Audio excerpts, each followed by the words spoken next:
আচ্ছা, একটা প্রায় খালি জমিকে কিভাবে একটা জমজমাট সবুজ খামারে বদলে ফেলা যায় বলুন তো? আজ আমরা ঠিক সেটাই দেখব। মানে সামান্য কিছু পেঁয়াজ আর কয়েকটা গাছের চারা দিয়ে যে কি অসাধারণ একটা পরিবর্তন আনা যায় তা না দেখলে বিশ্বাসই হবে না।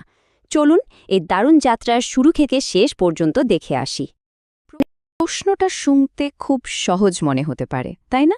কিন্তু এর আসল উত্তর লুকিয়ে আছে প্রকৃতির সাথে মিলেমিশে কাজ করার মধ্যে। আমরা এই পুরো ব্যাপারটাতেই দেখব যে কিভাবে খুব সাধারণ কিছু পদ্ধতি কাজে লাগিয়ে একটা খামারকে শুধু সবুজই করা যায় না, বরং একটা টেকসই মানে একটা স্বয়ংসম্পূর্ণ ইকোসিস্টেমও তৈরি করে ফেলা যায়।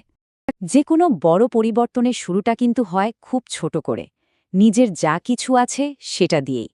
তো এই খামারের বদলে যাওয়ার গল্পের প্রথম ধাপটাও ছিল ঠিক আগে থেকে যে অর্গানিক সবজি বাগানটা ছিল সেটাকেই আরও একটু গুছিয়ে আরও কার্যকর করে তোলা। প্রথমেই যে কাজটা করা হলো সেটা শুনলে অবাক হবেন। একদম সহজ কিন্তু দারুণ বুদ্ধিদীপ্ত একটা কাজ। বাগানের কেয়ারিগুলোর মাঝে যেটুকু ফাঁকা জায়গা ছিল সেখানে কাটা পেঁয়াজ পুঁতে দেওয়া হলো। ভাবছেন এতে আর কি হবে? আসলে এর মাধ্যমে 1 ইঞ্চি জায়গাও কিন্তু নষ্ট হতে দেওয়া হয়নি। তাহলে এর পেছনের মূল ভাব কি? খুব সহজ, জমির সর্বোচ্চ ব্যবহার করা। আর এই একটা সাধারণ নিয়ম মেনে চলার কারণেই কিন্তু বাগানের প্রত্যেকটা কোণা উৎপাদনশীল হয়ে ওঠে। আর এটা একটা স্বাস্থ্যকর বাগান তৈরি করতেও অনেক সাহায্য করে। তো বাগানের ভিত্তিটা তো মজবুত হলো। এরপর কি? এর পরের ধাপে পুরো খামারটাকেই আরও বড় আরও সবুজ করে তোলার দিকে নজর দেওয়া হলো। মানে লক্ষ্য একটাই, আরও বেশি সবুজ। এই সম্পূর্ণ অংশ হিসেবে খামারের চারদিকে নতুন করে ফুলের কেয়ারি বানানো হলো। এটা যে শুধু খামারের সৌন্দর্য বাড়িয়েছে তা কিন্তু নয়, বরং পুরো জায়গার সবুজ ভাবটাকে আরও ঘন করে তোলার জন্যেও এটা একটা চমৎকার কৌশল ছিল। আর এখানেই কিন্তু আসল ব্যাপারটা লুকিয়ে আছে। এই ফুলের কেয়ারিগুলো কিন্তু শুধু দেখতে সুন্দর করার জন্য নয়, এগুলোর আসল কাজ হলো মৌমাছি, প্রজাপতির মতো উপকারী পোকামাকড়কে ডেকে আনা। আর ওরা যখন আসে তখন সবজি বাগানের পরাগায়নেও সাহায্য করে।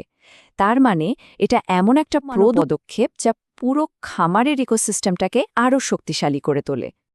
আচ্ছা, এবার আসা যাক আমার মতে সবচেয়ে গুরুত্বপূর্ণ আর ইন্টারেস্টিং ধাপটাতে। আর সেটা হলো মাটি আর জলের মধ্যে একটা মেলবন্ধন তৈরি করা। কিভাবে? গাছ লাগানোর মাধ্যমে। খামারের এই দুটো প্রধান প্রাকৃতিক উপাদানকে এই ধাপে এক সুতোয় গেঁথে ফেলা হয়। পুকুরের পাড়ে গাছ লাগানোর কাজটা কিন্তু খুব ভেবেচিন্তে পরিকল্পনা করে করা হয়েছে। প্রথমে ঠিক কোন কোন জায়গায় গাছ লাগানো হবে সেটা ঠিক করা হলো, তারপর চারা লাগানোর জন্য গর্ত খোঁড়া হলো, আর সব শেষে একটা প্রাকৃতিক দেয়ালের মতো করে গাছ লাগিয়ে দেয়া হলো। প্রত্যেকটা ধাপই ছিল একটা বড় পরিকল্পনার অংশ, যার ফল কিন্তু অনেক দিন পাওয়া যাবে। আর এই একটা কাজের ফলাফল অসাধারণ। পুকুরের পাড়ে গাছ লাগানো মানে কিন্তু শুধু কয়েকটা গাছ লাগানো নয়, এটা আসলে মাটি আর জলের মধ্যে একটা জীবন্ত সেতুর মতো কাজ করে। এই গাছগুলো একদিকে যেমন পাড়ের মাটি ভাঙা আটকায়, তেমনি জলের মানও ভালো করে। সব মিলিয়ে পুরো খামারটাকে একটা স্বয়ংসম্পূর্ণ ইকোসিস্টেম হতে সাহায্য করে। তো এই যে এতগুলো কাজ আমরা দেখলাম, এর সবগুলোর পেছনেই কিন্তু একটা মূল ভাবনা বা দর্শন কাজ করেছে। চলুন সংক্ষেপে সেটাই একটু বোঝার চেষ্টা করি। তাহলে এই পুরো অভিজ্ঞতা থেকে আমরা কি শিখতে পারি? প্রথমত, শুরু করার জন্য বিশাল কিছুর দরকার নেই, যা আছে সেটা দিয়েই শুরু করা যায়। দ্বিতীয়ত, 1 ইঞ্চি জায়গাও যেন বশ না যায় সেদিকে খেয়াল রাখা। এরপর সবুজ বাড়ানোর জন্য পরিকল্পনা করা, আর প্রকৃতির বিভিন্ন উপাদান যেমন মাটি আর জল এদেরকে একসাথে জুড়ে দেওয়া। আর সবচেয়ে বড় কথা হলো ধৈর্য ধরে লাগাতার চেষ্টা করে যাওয়া, এর কোনো বিকল্প নেই। তাহলে শেষ পর্যন্ত আমরা কি দেখলাম? দেখলাম যে কিভাবে কয়েকটা পেঁয়াজ লাগানোর মতো একটা ছোট্ট কাজ থেকে শুরু করে পুকুর পাড়ে গাছ লাগানোর মতো একটা বড় পরিকল্পনা সবকিছু মিলে একটা খামারকে পুরোপুরি বদলে দিতে পারে। প্রত্যেকটা পদক্ষেপই ছিল খুব ভেবেচিন্তে নেওয়া আর একটা বড় লক্ষ্যের দিকে এগিয়ে যাওয়া। শেষ করার আগে একটা প্রশ্ন রেখে যাই। একটা খামার যখন প্রকৃতির সাথে এতটা মিলেমিশে একাকার হয়ে যায়, তখন এর পরবর্তী ধাপটা কি হতে পারে? এর বিবর্তন কোথায় গিয়ে থামতে পারে? আর কে জানে, এই ছোট ছোট পদক্ষেপগুলো হয়তো আমাদের নিজেদের জীবনেও বড় কোনো পরিবর্তন আনার জন্য অনুপ্রেরণাও হতে পারে। ব্যাপারটা নিয়ে ভাবা যেতেই পারে, তাই না?